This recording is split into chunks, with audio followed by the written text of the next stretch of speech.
You guys, last night, NBA Finals, Game 1, the Celtics beating the Warriors at their own game. Look at this on the left.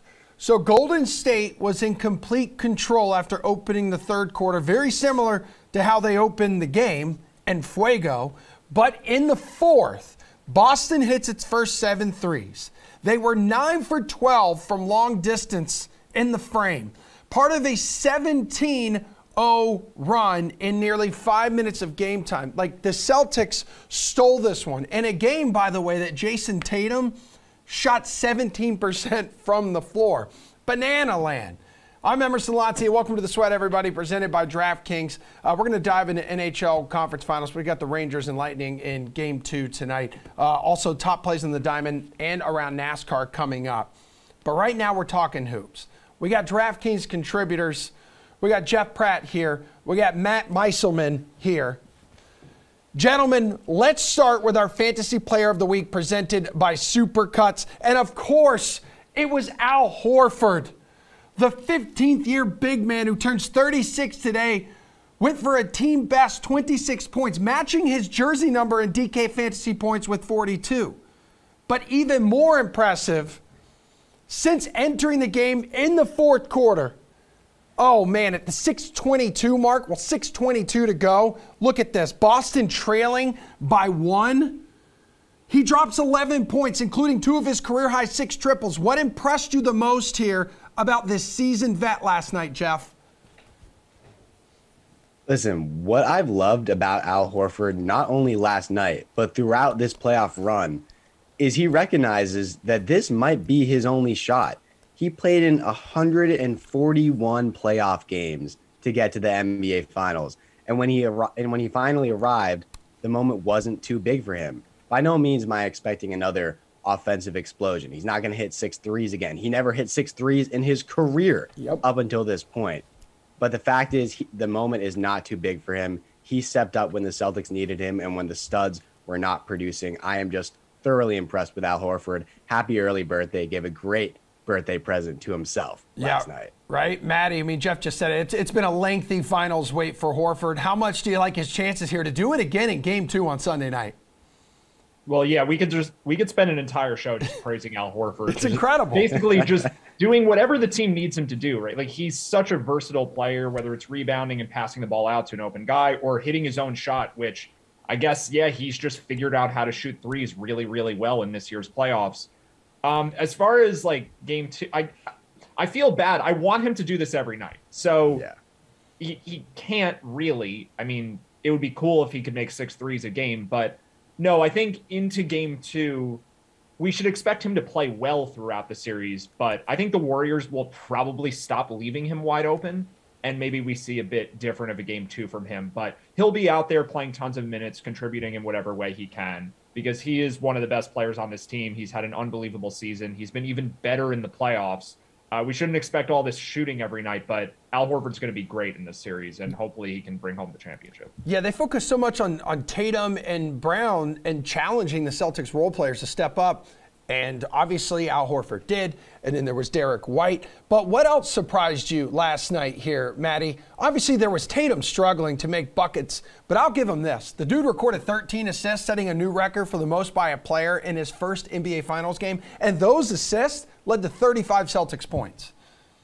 So I'll start with that. I've got one more, but yes, the way Tatum played and also the way he stayed in the game despite not shooting well. I think the play that stood out to me was when he missed the top of the key 3 late third quarter. The Celtics were down 15, and then he went in and stole the ball from Jordan Poole, passed it to Brown for a layup. Like, he was still playing as hard as he could despite the fact that he couldn't hit a shot, and the 13 assists were incredible. But speaking of guys who played hard, Peyton Pritchard in the fourth quarter scored 8 points, had 6 rebounds, and like they were some of them were fairly contested rebounds, but he also locked down Steph Curry to the point where Marcus Smart didn't play for most of the fourth. Like, Pritchard had some good shooting games against Brooklyn in the first round, but that was an incredible performance. Like, I think if you could have asked Steve Kerr what's the best matchup you could get at any point in this series, it's probably Pritchard trying to check Curry, and Steph did nothing in the fourth quarter. So Pritchard really, to me, was a huge difference maker. And I don't know if we see that again in this series, but I was very surprised just to see how well he played in this game. Yeah, after 21 points in the first quarter, Steph Curry did just kind of disappear, and you got to give the Celtics credit for that. Jeff, what was your biggest takeaway? You got something on the Warriors side here? My biggest takeaway definitely wasn't on the Warriors side, but I can pivot to that because there are takeaways there. And the major one is that where is everyone besides Steph Curry? Yep. As you mentioned, he had 21 points in the first quarter, and then he scored 13 the rest of the way, which, isn't bad. He finished with a pretty nice night. But when you look at everyone else, who is producing? Andrew Wiggins was solid. When I looked at the stat sheet, I said, oh, he scored more than I thought he did. But Klay Thompson just did not produce at the level that he has to in an NBA Finals game. Draymond Green took 12 shots. Draymond Green can't take 12 shots and only hit, I think it was 2 of them, if you're going to win. So you need production from other guys. Otto Porter is the one Warrior who I can say without a doubt that he performed more than I was expecting him to. He opened the night 3 for 3 from behind the arc. I was really impressed with him. But everyone else on the Warriors side, not too much. The main takeaway's got to be Jason Tatum finding a way to affect the game when he wasn't hitting. They went on a 40-13 run, and he didn't score a single point. If you had asked a Celtic fan or a Warriors fan heading into that game, if you thought there was any chance of that happening, they would say, no way. So really impressive there. Yeah, Jeff, like Boston's attack was so widespread there that the Warriors really had nobody to key in on. It was close to like a perfect game by the Celtics last night, especially that fourth quarter. But how about this? Anything from last night, Jeff, change your opinion on any bets or market on the DK Sportsbook? So Curry here to average 35 plus in the series, went from plus 3,500 to plus 2,000. Still a long shot, but could be an option there if he jumps out again to another 21-point performance in the first quarter. Yeah, I'm not so sure that's going to happen. And Steph Curry is the greatest shooter who's ever played the game. But what he did last night in the first quarter was astounding, and I'm not sure it's repeatable. I was so focused on taking either Curry or Tatum to average 25 plus and for their teams to win the series a couple of games ago when we were looking at these markets. But after seeing game one, I'm tempted to say there's a lot of value in taking Jaylen Brown to average 25 plus and for the Celtics to win. It was at plus 235 last time I checked on DraftKings Sportsbook. This was never a crazy notion because he averaged almost 24 a game this year. He wasn't nearly aggressive enough in the first half last night, but in the second, we saw stretches where he was just on another level offensively. We're talking crazy layups on bigger defenders, contested middies, which is what he's always done. Finally getting it going from three. Jaylen just showed off all the tools in his bag last night, and it was a huge momentum builder for him for hopefully the rest of the series. So I think that there's a very real chance he pushes to average 25 plus. And if the Celtics are able to win, you're getting good value there. Yeah, Jeff, that's a good point. He keyed that late run yesterday. He scored 24 points, pulled down 7 boards, had 5 assists for the Celtics. Matt, did your opinion change on anything on the DK Sportsbook after what you witnessed in game one? Yeah, it didn't change on the Steph Curry bet. He didn't even get to 35, and the Celtics basically didn't guard him in the first quarter. So if he can't do it in that game, I don't think he's scoring 35 in a single game this series. The opinion that I have that changed, though, and it's only sort of, is in the finals props in the rebound leader market. So for player to lead the series in rebounds, I was on the slate last night with our friend Shirag, and we were talking about how Kevon Looney might get game scripted out of a few of these games, and he was the favorite to lead the series in rebounds. We were kind of talking about Horford being the guy who should be favored ahead of him, but Draymond Green played 38 minutes last night and had 11 rebounds. And Draymond hasn't really been playing that heavy of minutes throughout the playoffs, but I think now it's the finals. They're not saving him for anything. And if Draymond's going to play nearly 40 minutes a night, he's still plus 450 to lead the series in rebounds, and he's already ahead. He was plus 900 before this game, and we kind of talked about that as a good bet. I think 450 is still really good value on him. So I think Looney continues to lose some minutes. They can't guard the way the Celtics dribble, drive, and pass out and all the things that they can do with Looney guarding Al Horford. Like, he just can't stay with him on the perimeter. I think the Warriors have to go smaller. Draymond has to play more. He's going to have to rebound more. So I really actually like this a lot as a strong value for Draymond Green. Well, Matty, over on the DFS side of things on DraftKings, so game 2 here, we know Celtics won the X Factor battle there between like Poole and Derek White. Maybe White's meteoric rise continues on Sunday. Like, who do you like as a play for game 2? Yeah, it would be awesome if Derek White and Al Horford could just make every shot. I'm not expecting this to happen again. The thing that I do think will change that opens up an interesting DFS situation is Marcus Smart only played 30 minutes. And there was nothing wrong with him physically. It was just Pritchard was so good that Ime Udoka couldn't make a sub there. So I'm going to go back to Smart. I think that in that price range, like Draymond had a good fantasy game. Obviously, Horford had a good fantasy game. Derek White's a decent amount cheaper and had a really good fantasy game. But Smart was good too, and he did it in only 30 minutes, hitting 4 3-pointers. I think Smart should play more than that going forward in the series. So I think people might be a little cautious about Smart and assume that the minutes being lower was because of his ankle. That was clearly not the case. They need his defense most of the time against Steph Curry. He did a great job on him. Once they actually figured out what to do in the first quarter, I think Smart's minutes go back up next game. And he's open all the time because there's so much attention on Tatum, Brown, and now Horford and White. Like, you got to leave someone open, and Marcus Smart can hit threes. So I like his fantasy outlook for the next game. Jeff, everyone was dangerous for the Celtics. Who do you like as your favorite play here for game 2 in DFS? Or maybe it's coming on the Warriors side. It's not Emerson. I'm sorry.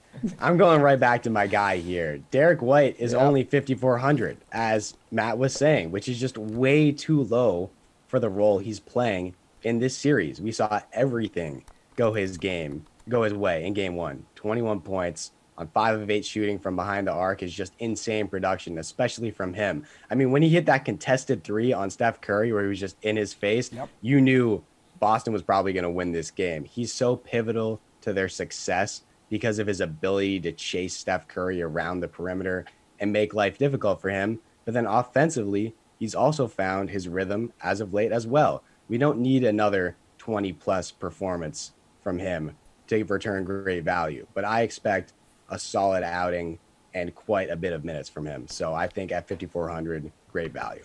Yeah, and Jeff, Draymond Green downplaying Al Horford and Derek White's three-point shooting afterwards, too. He's like 15 for 23 from those guys. We'll be fine. I mean, I don't know if he was watching the same game that we were. It was pretty impressive from those two. How about favorite player prop on the DK Sportsbook for game 2, Jeff? So Curry's point prop sitting at 28.5, and then Tatum at 27.5. Does the Boston superstar, does he bounce back?